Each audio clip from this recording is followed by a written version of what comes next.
band of Cheyenne warriors. The surveyors were killed in the initial attack, but Randall, though he was wounded, managed to survive and hold off the Indians until he got help from a nearby mining camp. Now, when the miners came to rescue Randall, naturally the Indians fled. However, they left a number of Indians that Randall had shot and either killed or wounded.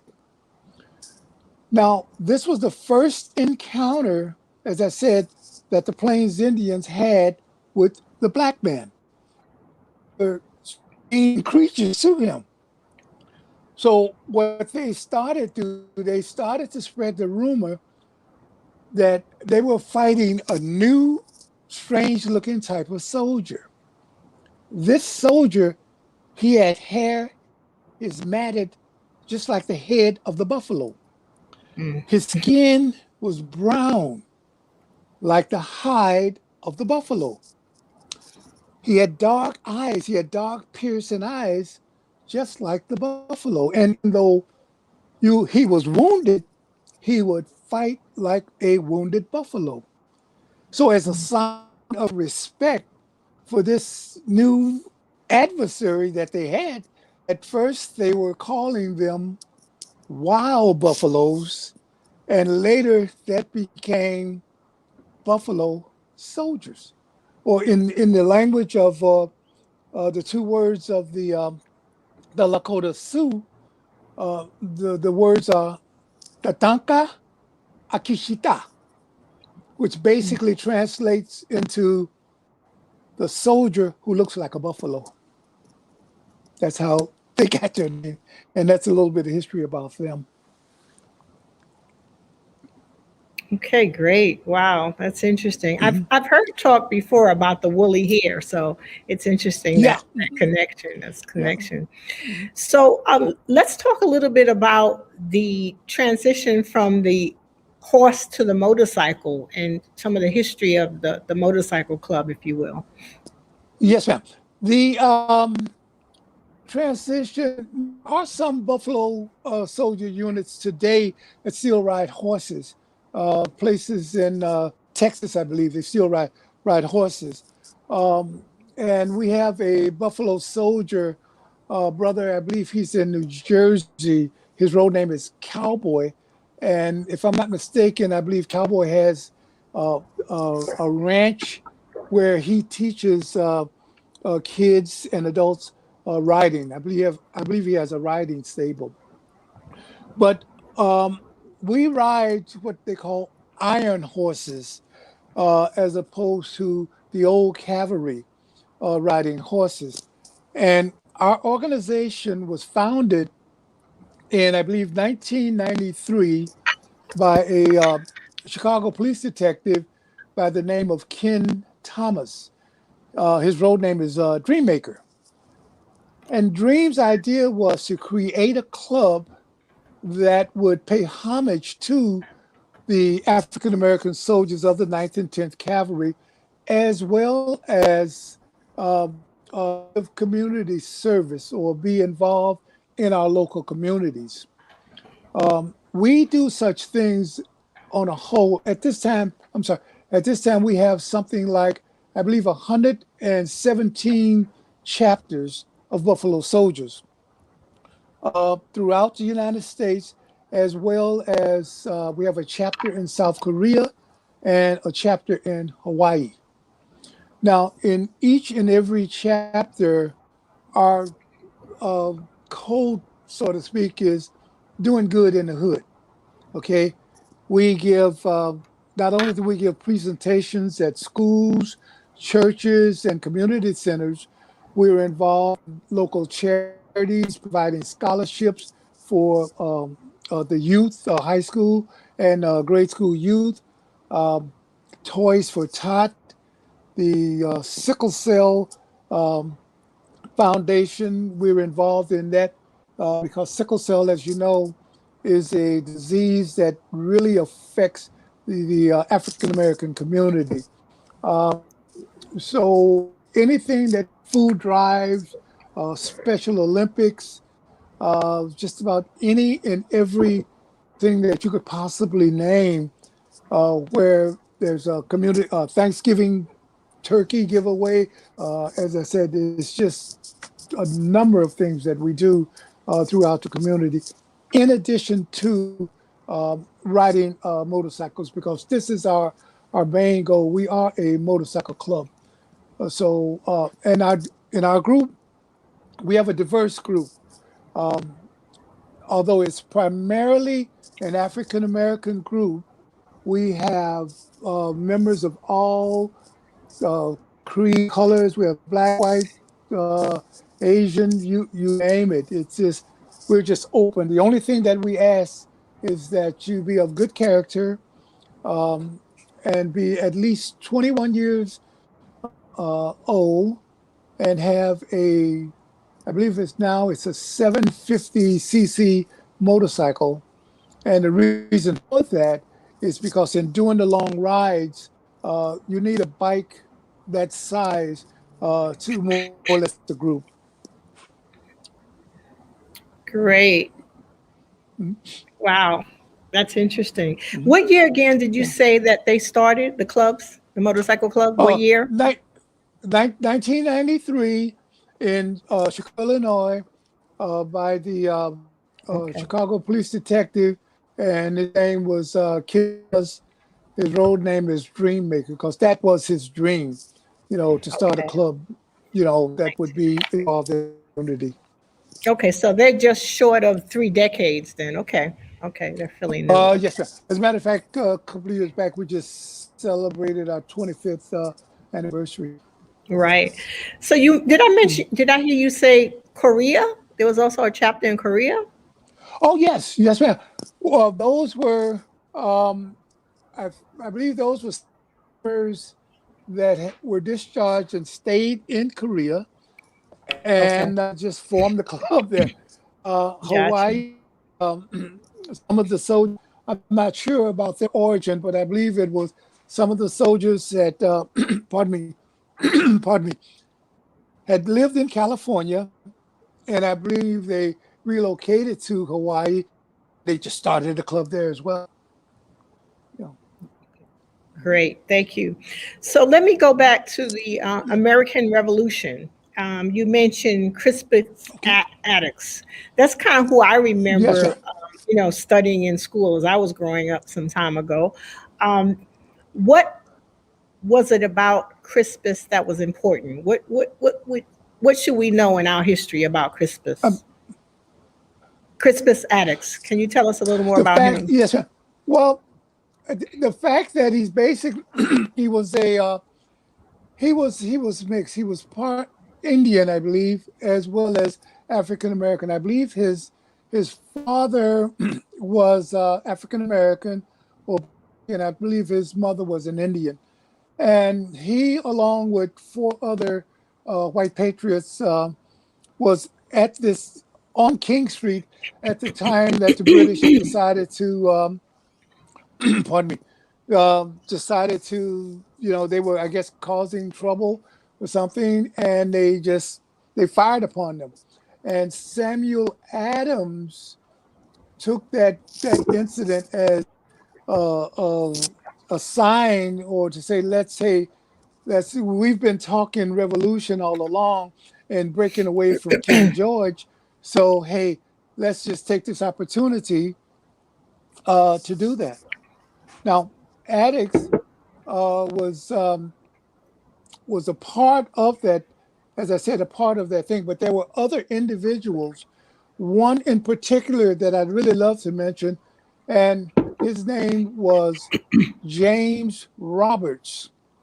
Now, Roberts was, and I also mentioned him in the book.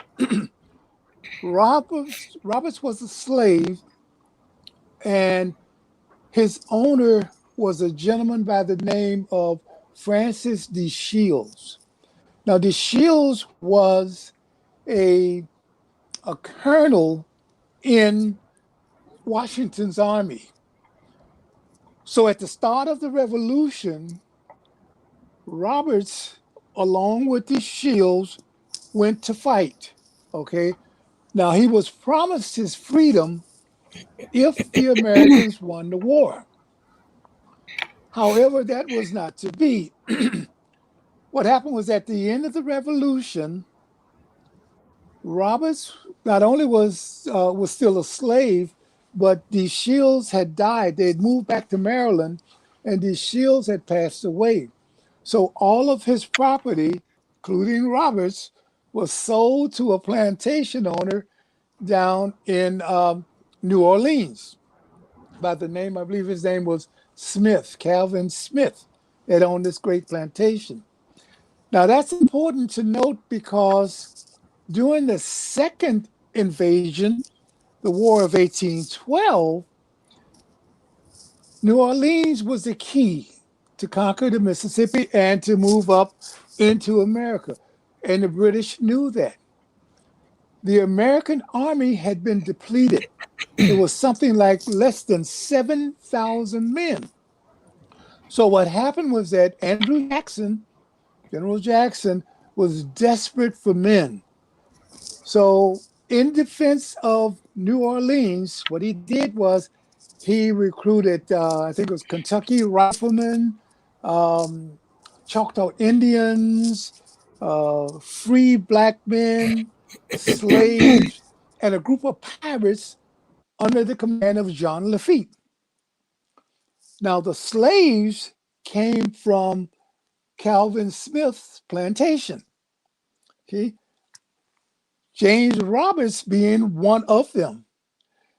The slaves were given that same promise during the revolution that they were given during the revolution, and that was if the Americans won the war, they would be set free. But after the Battle of New Orleans, and we all know about that, how the British were soundly defeated, the slaves were returned to the plantation. The reason for that is because the white townspeople of New Orleans were fearful of a slave revolt. So what they did was they convinced Andrew Jackson to return all the slaves back to slavery or back to the plantation. When Robert heard this, he said that had my gun been loaded, he would have shot Jackson. He would have killed him because that was the second time that the Americans had reneged on the promise of freedom. So, if we could just think about what would have happened had Jackson or had Roberts killed Jackson in New Orleans, Jackson never would have became president, which meant that he was the author of the Indian Removal Act of 1831. Now, the land that the Indians were removed from, Mississippi, Florida, Georgia, and all that, and moved west to what is now the state of Oklahoma, all of that land Andrew Jackson sold to white plantation owners. At that time, cotton was king. So you needed someone to work the cotton because all of this land was put or planted in cotton. You needed someone to work the cotton, and what better source of labor did they have at the time was slaves. So that extended slavery just a little longer because there was a lot of abolitionists in the North talking about, hey, let's abolish slavery. And plus, there were some European countries that had already abolished slavery. So by Jackson selling the land to these white plantations and they placing all this land in cotton or putting this land in cotton, that extended it just a little longer than it probably would have. So it's just so crazy sometimes. Yes, it is. Yeah. It can be Yeah. very crazy. You Mhm. mentioned the cotton and the removal of Native Americans, towards the Mhm. west and so forth. Mhm. I did want to mention Edward Baptiste has a book called has never been told: Slavery and the Making of American Capitalism. It's Oh, it's an excellent book that kind of addresses that whole removal mhm, of folks going, mhm.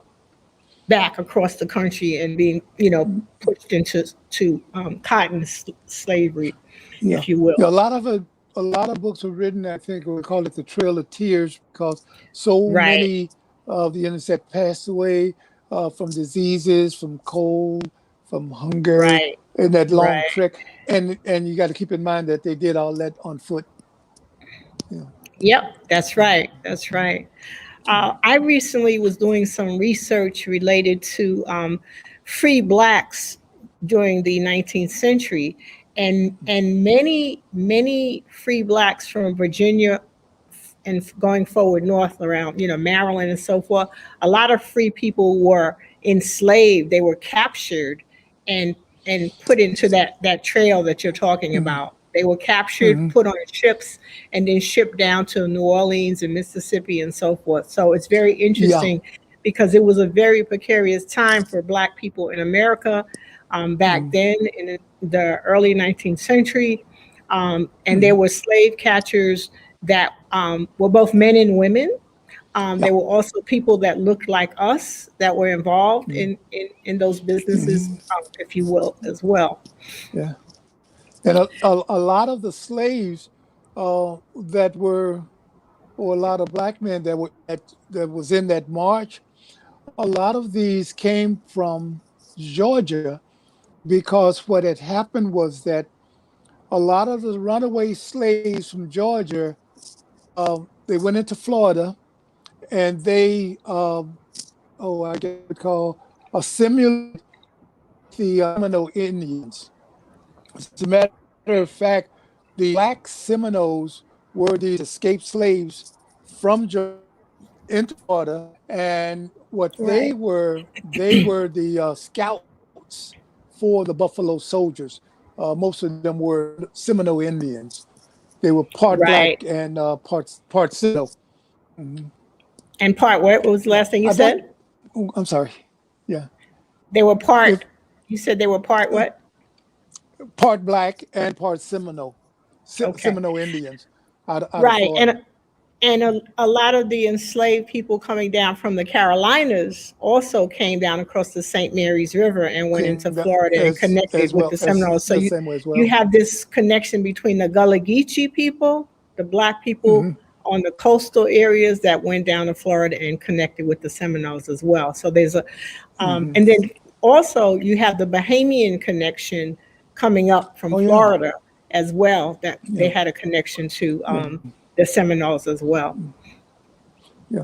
But if I could go back to the revolution for just a moment, Sure, of course, of course. the the there were blacks that fought on the side of the British as well. See, um, Mhm. there was the governor of Virginia, Lord Dunsmore, I believe that was. He promised the same thing that the Americans did, that if those slaves fought on the side of the English, they would be set free. Now, a lot of those slaves were captured by the Americans and they were put into slavery, but some, even after England had lost the war, were put on a boat. First, they made a list of all of the blacks that fought on the side of the English, and this was called the Book of Negroes. What they did was they took them all to a port in New York, put them on an English ship, and from there they took them to some English colonies like Sierra Leone, Nova Scotia. This is how a lot of the blacks got up into Canada after the Revolutionary War. They were English that fought on the side of the English. So, as Sierra Leone, Nova Scotia, the Bahamas, and a couple of other islands that were English colonies. So they came out a lot better than the American slaves. Some were set free, but the majority were placed back into slavery. Okay. Mm. So, what about? Let me ask you a little bit about the Korean War, particularly since you've had a personal experience with the Korean War. Can you talk a little bit about that? No, I wasn't. I was, believe it or not, young enough, old enough rather, to be in Korea. Oh, my I mistake. You were in South no, Korea, but you weren't in the I Korean served. War. I Yes, apologize. but not the war. Um, you sound like one of my brothers when they always said how old I am. but but if I can, there were a couple of Medal of Honor winners during the Korean War. But I'd like to, if as opposed to Korea, touch on the Spanish American War Okay. and the great hero of the Spanish American War, Teddy Roosevelt. Now, the story behind that is that most people, when you think of the Spanish American War, you get the image of Roosevelt on a white horse charging up San Juan Hill with no mention of blacks, no mention of nobody but Roosevelt and the Rough Riders. Now that happened, but when you read the actual accounts of the battle, you get a different picture. On that particular day in 1898, there were three engagements. There was the Battle of El Carney, and there was the Battle of San Juan Heights. Now, San Juan Heights consisted of San Juan Hill and Kettle Hill. Kettle Hill was so named because the Cubans used to process sugar in huge black kettles on the hill. El Carney, the battle took that El Carney took place first earlier that morning. The second battle, and Roosevelt was involved in that. The second battle was Kettle Hill. Roosevelt, along with members of the 24th, 25th Buffalo Soldiers, 9th and 10th Buffalo Soldiers, was also involved in that. Now, the final battle was the Battle of San Juan Hill. The man or the officer that started up the hill was a white lieutenant by the name of Julius Ord, ORD. Fort Ord, California, in California, where I took basic training, it was named in his honor. Lieutenant Ord had told a friend, because Ord was in the mode of, say, a John Wayne hero type. He told a friend that he would come back from Cuba either a colonel or a corpse. Unfortunately, he came back as a corpse because he was killed going up the hill. But he was leading a troop of Buffalo soldiers from the 10th Cavalry, black men. What happened was that Ord stood up. The Americans were taking heavy fire from the Spanish on top of the hill. Ord stood up, they said, with a saber in one hand and told his men, these Buffalo soldiers, come on, man, we can't stay here. Let's go. They started up the hill. Now, when the Buffalo soldiers started up the hill, all of the other forces, the American forces, saw this. They started up the hill as well. So everyone's charging up the hill. Ord was shot and killed in the process of going up the hill, but his actions inspired everybody, and they going up the hill. Everyone's going up the hill. In the process of taking the hill, there was a black sergeant by the name of, I believe, George Berry. He was carrying the flag or the standards of the Buffalo Soldiers. There was another sergeant, a white sergeant by the name of J.E. Anderson. Anderson was carrying the flag for the 3rd Cavalry, which was a white outfit.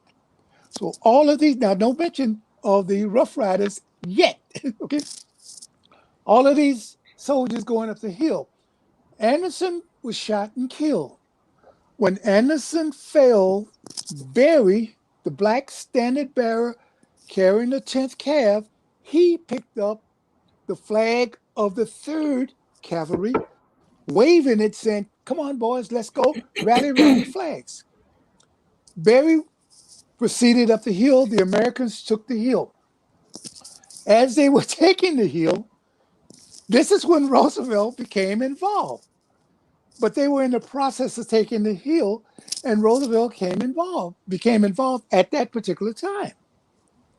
Now, the reason that everyone's think about Roosevelt and San Juan Hill is because Roosevelt had with him a gentleman by the name of Ernie Davis. Davis was a war correspondent, I believe, for the New York Telegraph or the New York Herald, I'm not sure. Everything that came of Cuba at the time showed Roosevelt in a favorable light. Roosevelt did this, Roosevelt did that, Roosevelt took this, Roosevelt did that.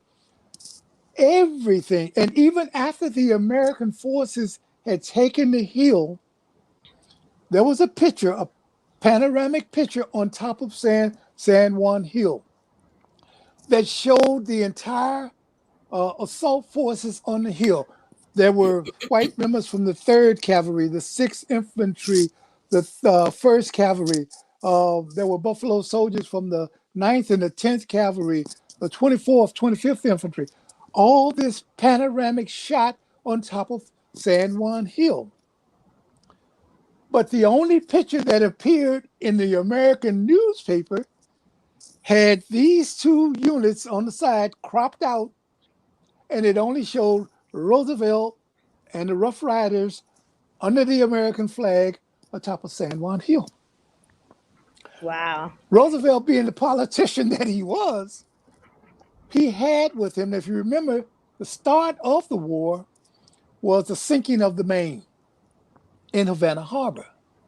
So Roosevelt, because at that time he was the Undersecretary of the Navy, had somehow secured and gotten the pistol that belonged to the captain of the Maine. And he carried that up San Juan Hill as if to say, this is the Maine taking revenge for being sunk in Havana Harbor. Yeah. He was a very, very, very shrewd politician.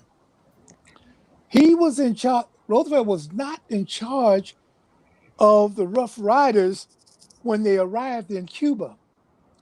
He was the deputy commander.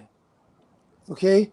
The commander of the Rough Riders was a gentleman by the name of, he was a full bird colonel, and his name was Leonard Wood. Fort Leonard Wood, where I took basic training, is named in his honor. Leonard Wood was a full bird colonel. Okay? Roosevelt was his deputy.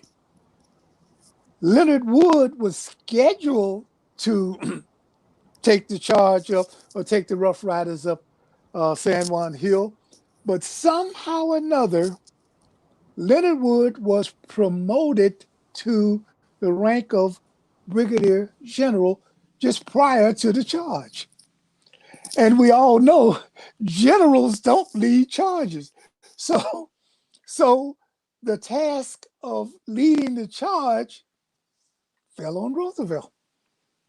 Some people said that Roosevelt pulled strings to get Leonard Wood promoted to general, and some say it just happened by chance that he was promoted to general.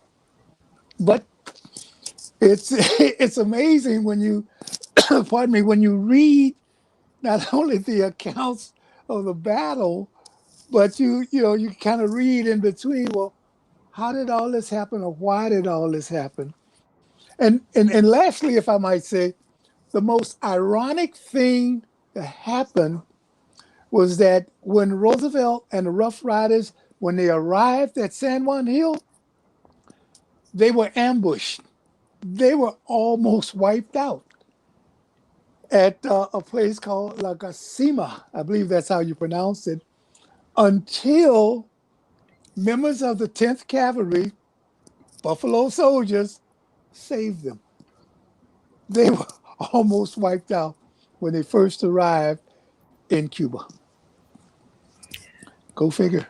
Wow, wow. Now It's that's crazy. very interesting because we never hear the story. Like you hear about Rough Riders, but you never Yeah. know really about the history, nor do you know about the history of the soldiers, our soldiers coming in to save them. So Yeah. that's quite Yeah. a, And a eye and opener for and you know me who anyway. captured? If you've ever heard of Frederick Remington, the I have not. artist. Okay, if you look up Frederick Remington a portrait, and the title of the portrait was uh, "The Sound of Shrapnel," and it depicts that particular incident when the Rough Riders first arrived in Cuba and how the Buffalo Soldiers saved them from annihilation. Wow. Frederick Remington, and the title of the portrait, I believe, is "The Sound of Shrapnel." Wow. Go figure. Okay. Okay. Mhm. I Yeah. also wanted to mention you talked about San Juan Hill, and it's interesting because later on, prior to World War One, that was a black community in New York City, which is Mhm. now the area of Lincoln Center. It Mhm. was a community on the Upper West Side, and most of the residents were African American, African Caribbean, Mhm. Puerto Rican, and it was one of the largest black communities in New York before World War One. So that's pretty interesting. I mean, I have relatives. I had like a grand aunt that lived down in San Juan Hill in New York City, Oh, okay. that Yeah. time. So that's Yeah. kind of interesting. After she migrated from South Carolina, that's where she lived. Mm. Her first trek in New York City was in San Juan Yeah. Hill. Yeah. I'm not too familiar. My daughter lives there, is in New York, but I'm not too familiar with the area. Yeah, She yeah. lives Well, in that's my home. Brooklyn. That's where I'm from originally. So Ah, New Yorker. yes, Oh, yes, yes. yeah. Okay. So If I may too. yes. Oh, Go I'm ahead. sorry. Go Just ahead. go. No, go ahead. Well, I wanted to touch on another subject, another military subject in World War II. Let's see. In World War II, 7 African Americans won. I'm sorry, were awarded the Medal of Honor. One of them being Lieutenant John R. Fox. Now, what happened in Fox's case was that Fox was a forward observer. Forward observer being someone who goes ahead of the artillery, and he calls back to dispatch or to the fire control center, and they can shoot, the artillery off on a particular enemy objective. Fox was a forward observer in a small town, I believe, in Italy, when the town was overran by German forces. Now, the American units that were there, they had to withdraw. You never say retreat in the army. So instead of saying retreat, they had to withdraw. In other words, they had to get out of town because the Germans were overrunning the town. Fox stayed in his position, calling in artillery fire to cover the American forces that was leaving or withdrawing from the town. The dispatcher in the fire control center was telling him, hey, these rounds, they're getting too close to your position. You better pull back. You better pull out. And he just kept calling them in, fire, fire, fire. Uh, so his last command was to fire to the fire control center. And the dispatcher there told him, he said, the rounds, they're going to fall right on your position. Fox's last word were fire it. Okay. Now, when they when the American forces finally recaptured the town, they found the body of Fox among at least 100 dead German soldiers. So he called around in right on his position in order to kill all those soldiers that was all around him. Okay. Now, for those deeds, or for that deed rather, he was awarded the Congressional Medal of Honor.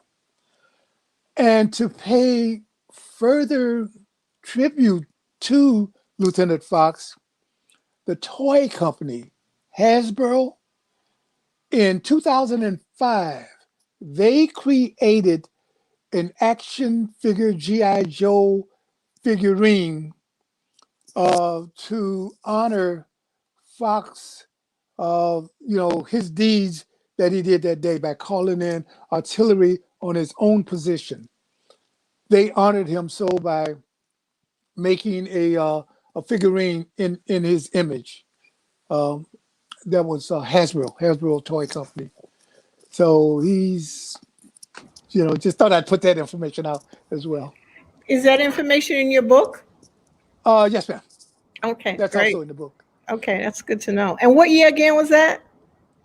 2005 is the Okay. year that Hasbro created the figurine, and I think it's probably priceless now. I doubt if you could order one now. Do you have Yeah. one? No, man, but one of my brothers do, and I've been trying. Every time we get together, he lives in New York, and his name is Captain Buffalo. And every time we get together, I ask him about the doll or about the figurine and say, well, why don't you let me hold it for a while? Let me hold on to it.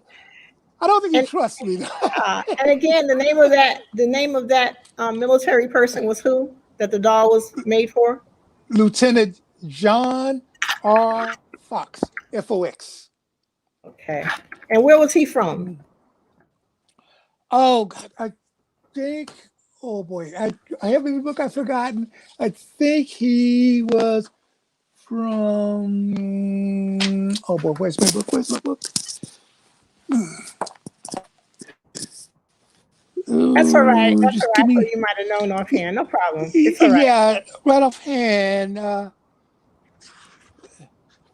Oh, here he is here. That's the division. I don't have his hometown here. Okay, I it's all right. Not a apologize. problem. It's all right. No, I don't have no, it. it's all right. But That's all right. We can uh, look it up. No on problem. Wikipedia, John R. Okay. Fox. Okay. Yeah, I posted it on the bottom there on the banner, so our audience can see it. Yes, ma'am. That's it. Okay. Yeah. Okay. Yeah. Oh, I should have put LT. I have LGT. Excuse me. Oh, yeah. You have LGT. It should be LT Right. Lieutenant Right. John Right. R. Fox. Yeah, I'll Yeah. fix that. Okay. Yeah. Okay. So I'm looking to see if we have any questions or comments in our audience. I don't Okay. see any at this time. We are also live now on YouTube, and but Oh, great. I don't see any questions or comments. Okay. So I guess the next question is, what do you see the trajectory for your book? What would you like to see happen? What kind of marketing are you doing? Who is your audience that you're trying to reach out to? Those kind of things. I'd like to, if I may, I'd like to really try to get it into schools because we just didn't have this when I was in school. And as I said, I wanted the book to be not an African American book, but an American history book.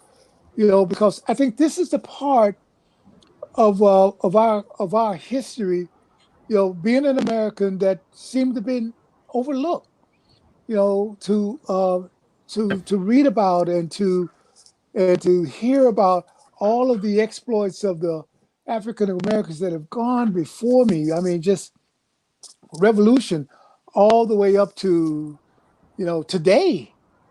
Just these are things that you just don't read or didn't at the time. Just didn't read about in history books. So I'd love to see it in schools across the nation. Um, that's the target audience. Well, in addition, everybody, every American. I think everybody could benefit from the book because here again, It's our history. It's American history, not African American history. I mean, it's pertaining to African American, but it's American history. This is us. This is what we were, and this is what we are. You know, Right. Right. uh, what I try to do when we give presentations in schools, I try to give the kids a homework assignment. And once I mention homework, they're like, "Oh wow!" But I tell them, I say, "Well, what I want you to do is this. I want you to go online and to look up 10, at least 10 prominent African Americans. Okay. And I give them a time date. I say, now you can start, say, back in the 1920s. That would include the Harlem Renaissance and just go all the way up to today. Okay. Right. 2000 and wherever. Now, I want you to write a paragraph on each one of those African Americans. But now, here's a condition: you cannot mention athletes, nor can you mention entertainers. I mean, everybody knows about Michael Jordan and Beyonce, but how many people know about County Cullen, or Richard Right. Wright? Right. So I say, there's nothing wrong with being an athlete or an entertainer, but you just cannot mention them. And I say, if you just write a short paragraph on each and every one of these individuals, you'll find your knowledge of Black history and African American history will far exceed than everybody knowing about Dr. Martin Luther King, who was a great man. But it seems like every time someone mentioned Black history, the first thing they think, "Oh, Dr. Martin Luther King. He was Right. great. Right. He was great." But there's more to Black history than Dr. Martin Luther King. Right. So Exactly. and we should celebrate not Black History Month, but Black History Year. Why should Exactly. we relegated to just 1 month? And at first, at the beginning, it wasn't even a month. It was what it was called Negro History History. Week. Right. Yeah, Right. Right. we only had a Right. week. you Right. know. So Okay. that's my goal, and So, that's my. on that note, we're coming up to the top of the hour. So, a couple of things I wanted to Oh, do. I wanted to yeah. share a screen. I wanted to show the Buffalo Soldier Motorcycle Club, the national web page. So, I'm going to see Oh, if I can okay, share great. that. Let me just see if I can do this right now. And this is the one I want to show. Okay, are you able to see that? Not Is it showing? no, uh, Okay, no, let's see. nothing. Okay, so here it is right here. Okay, can you see it now? No, I haven't. Oh, there. Yeah, Okay, so yeah. this is the That's page it. for the Yeah. National Association of Buffalo Um, Soldiers that's um, that's that's Reed. Motorcycle Club. That's the founder. Yeah. So I just wanted our audience to kind of see what that looks like. Yes, that's it. That's the national. It kind of gives you Yeah. an idea of what Yeah. that page looks like. And then I found, because our Yeah. library is based in South Florida, here's the Hmm. Miami Motorcycle Club, and they were one of our sponsors Oh, today okay, as well. great. So I wanted to Yeah. just take a moment to So acknowledge brothers from Florida. their support. And Oh this is yeah, that's good. the Buffalo Soldiers from Miami. And you can see Yeah. some of their activities that they're involved with, scholarship drives, Yeah. etc. Yeah. That's great. Then you're in Hartford, is that correct, Mr. Harris? Are you in Hartford? That's fantastic. That's great. Yeah. Okay. Are you in I'm I Hartford? I'm sorry. It's I can't. Are you in You're Hartford, breaking up. I'm Connecticut? sorry. Okay. My question Am I was, in are you? Hartford? Yes. Uh, Yes. I am in Hartford, Connecticut. Yes. Okay, good. So here's the Hartford, Connecticut. That's us. Yes, I wanted to share that as There we are. well. And for some reason, it's buffering, but at least you can see your Yeah. jacket. Yeah. Yes, Okay, ma'am. That's so us. great, great. So that's kind of Yeah. gives you a sense, everybody a Oh, that's sense of. fantastic. That is Okay, so I'm gonna fantastic. stop Yeah. sharing. Stop sharing. Okay, Yeah. so we're at the top of the That's hour. fantastic. I don't have any questions from our audience, so I'm Okay. like to. I did put a link in the chat for people that are interested in your book. I put the Amazon link if they want to purchase your book. That's in there, Oh, and great. Great. Thank you. I don't know if you want to add any other more contact or if you're fine with just the link for the book. You can let me know Well, what you prefer to do. yeah, well, the link that we have, I'm on Instagram and under the title Historical Moments. Um, Okay, that's if good you to go know. to Instagram, Historical Moments, you can click on the link as well, and that would take you uh, to the to the book. Okay, so you're on Also, Instagram. Instagram, and Historical moments. I Okay. found Historical Moments, Okay. and the little link at the very bottom that'll take you to actually take you to Amazon, Barnes and Nobles, Apple iBook, I believe. And I found out just recently too that it can be purchased at any a bookstore just if you just ask for the title, Historical Moments, you know, Okay. and should be able to get it. Okay. Well, Mr. Harris, I don't see any more questions or responses or comments from our Okay, audience, but thank I'd you. like to thank you so much for Yeah. joining us today. And we look forward to hearing from you some more in the future. And we will support you in any way we can with your book getting Thank out you. there. And again, we want to thank you for your efforts and your hard work in putting this together. We thank you so much. And you know how to No, reach us whenever you want to yes, come down man. to Florida. You're No, always welcome. it sounds great, but it's me. I should be thanking you for allowing me this opportunity to come in, share these things with you guys, and Okay, I truly appreciate it, and sure. I thank you. It was my honor just guys. Thank you. All right. All right. Well, thanks again Thank for you. everything. You take care of Okay. yourself, stay strong, Okay. and we'll be in touch. Yes, ma'am. Will do. Thank you. All right. Thank you, everyone, Okay. from our audience for Okay. joining us. Again, this has been brought to you live from the African American Research Library and Cultural Center in Fort Lauderdale, Florida. We encourage you to check us out. We have a wonderful building, 60,000 square feet. We have a special archives and collections that's incredible. Some of our highlights includes our collections from Esther Roll.